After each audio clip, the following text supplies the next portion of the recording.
Bonjour à toutes et tous. Comme vous pouvez l'entendre, aujourd'hui, nous ne changeons pas seulement de sujet. Bienvenue donc à la fois dans le Sud-Ouest et sur ce premier tutoriel concernant l'outil Zoom. La continuité pédagogique, c'est bien. Voilà déjà une semaine que vos apprenants ont eu accès à la partie théorique et aux exercices que vous leur avez soumis. Il est temps de leur donner du feedback. Mais pas un, par téléphone ou par mail. Simplifiez-vous la vie et procédez par paquet de 8, 15, 30. Pourquoi ne pas utiliser Zoom pour animer une CV de remédiation? Ici, vous l'aurez compris, CV aura le sens de classe virtuelle. Vous trouverez le lien pour vous rendre sur la page française de Zoom dans le premier commentaire sous le post. À la fin de cette capsule d'une durée de 8 minutes, vous serez capable de créer votre compte et de le paramétrer pour vos besoins. Afin d'éviter les temps de chargement des pages, je naviguerai volontairement entre les onglets formalisant les différentes étapes. Le navigateur que j'utilise ici est Opera.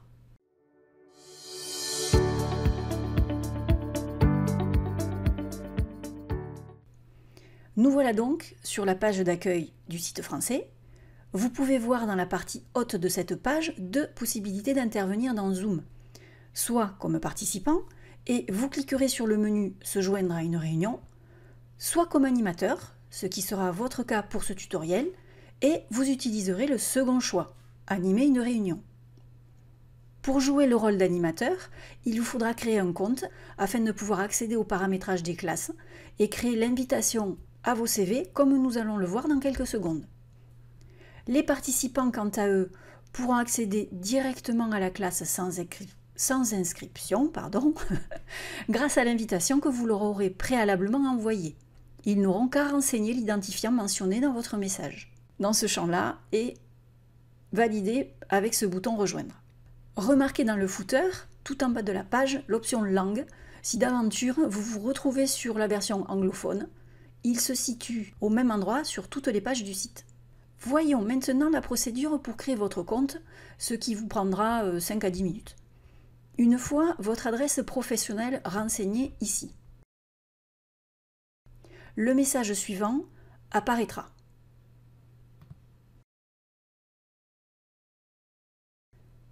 Vous devrez donc vous connecter à votre boîte mail pour terminer la création du compte. Repérez le message ayant pour objet « Veuillez activer votre compte Zoom ». Pensez à vérifier le dossier spam si vous ne recevez pas cette confirmation rapidement. Une fois ce mail ouvert, il vous reste à cliquer sur l'énorme bouton « Activation du compte ». Si toutefois le bouton est inopérant, une alternative vous est proposée grâce au lien activable en cliquant dessus ou en le copiant directement dans votre navigateur. Enfin, vous voilà aux portes de votre paradis du jour. Complétez les champs suivants, prénom, nom de famille et créez un mot de passe sécurisé comme indiqué. Puis vous validez avec l'énorme bouton « Continuer ».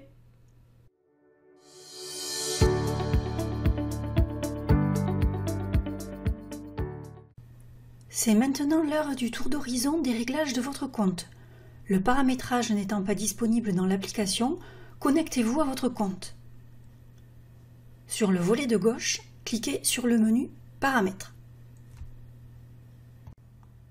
Voyons maintenant les principaux réglages à activer, une option à envisager et un paramètre auquel il faudra prêter une attention particulière. Premier paramètre, accès à la réunion. Il permet aux apprenants d'arriver en avance dans la salle, ce qui est alors conseillé fortement pour qu'ils se familiarisent avec l'outil, même si vous pouvez prendre en dernier recours un temps en début de session pour les piloter. PMI, Personal Meeting ID. Un seul identifiant pour une sorte de classe virtuelle continue. C'est ce paramètre auquel il faut que vous prêtiez attention, à ne surtout pas partager sur les réseaux sociaux, car, l'occasion faisant le larron, n'importe qui ayant le lien peut s'incruster dans votre CV et de petits malins profitent d'autant plus du contexte de la pandémie Covid-19 pour polluer ces espaces en projetant quantité d'images douteuses aux participants.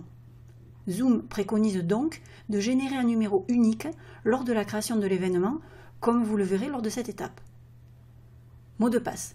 Il a beau être souvent perçu comme ennuyeux par les participants, il permet de limiter l'accès à la réunion. Exception notable, les PMI, pour réunion instantanée, qui ne sont pas concernés par les mots de passe. Converser. Pour activer le chat du groupe entier, c'est indispensable pour recueillir les questions par exemple et vérifier qu'aucune n'est restée en suspens avant de clôturer. Le paramètre optionnel, c'est celui-ci, discussion privée. Si vous souhaitez pouvoir interagir de manière individuelle avec un apprenant, indépendamment du chat du groupe. Jouer l'audio permet de recevoir un son quand les apprenants arrivent ou partent de la CV. Transfert de fichiers, pour partager tout type de fichiers via le chat. Le partage d'écran, il est indispensable pour partager la présentation, qui est le support de votre animation. Si le bouton radio « Tous les participants » est activé, chaque participant pourra également partager son écran, par exemple pour présenter un travail réalisé à l'ensemble du groupe. Les annotations. Elles servent pour que chacun puisse interagir sur les partages d'écran en utilisant un stylo, du texte, des formes. Tableau blanc, même type d'action, mais sur un tableau blanc collaboratif. Commande à distance permet de donner la main sur son propre partage à un apprenant, par exemple pour vérifier la compréhension d'une manipulation technique que l'on lui demande de reproduire. Retour non verbal. Une barre d'outils spécifique va s'intégrer à la fenêtre des participants. Cela permet d'avoir des appréciations à chaud silencieuses pour vérifier la compréhension ou non, prendre en compte les besoins biologiques des apprenants, etc. Salle de petits groupes, ça peut être très utile pour des travaux en binôme ou en trio comme vous feriez en face à face, sachant que vous pouvez intervenir par sous-groupe. L'arrière-plan virtuel.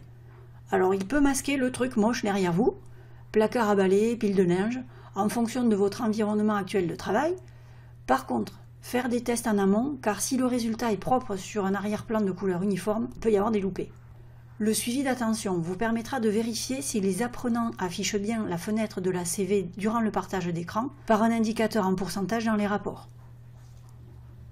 Afficher un lien rejoindre depuis votre navigateur, c'est indispensable pour pallier l'impossibilité de ceux qui ne pourraient pas, n'auraient pas téléchargé ou exécuté à temps l'application Bureau.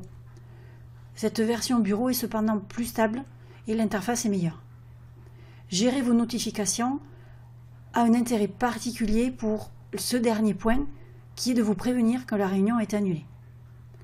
L'email d'invitation, ici, vous paramétrerez la langue par défaut prévue pour l'envoi.